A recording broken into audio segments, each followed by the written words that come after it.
আসলে কি আমরা ভালো থাকি? যারা আমরা বিবাহিত পুরুষরা আছে এখানে, বিয়ে করার পরে কি কেউ ভালো আছে? ওরে বিয়ের পরে বউ ছেড়ে যায় না একটু নড়া, বলি বিয়ের পরে বউ ছেড়ে যায় না একটু নড়া। কি কথা চলেছে? আচ্ছা, ওরে বিয়ে করা মানে যত প্রাণে মোরা।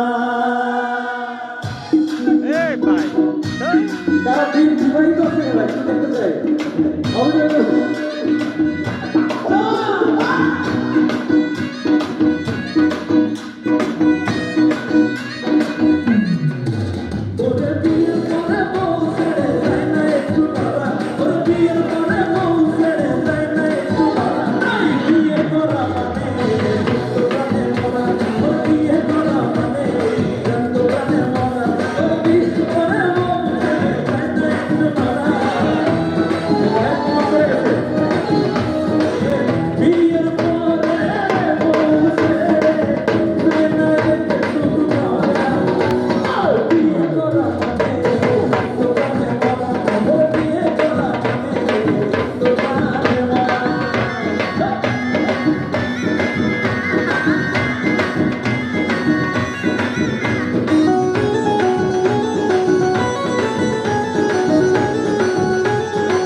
আমার যেই মামা করেছে যুদ্ধ, ও যার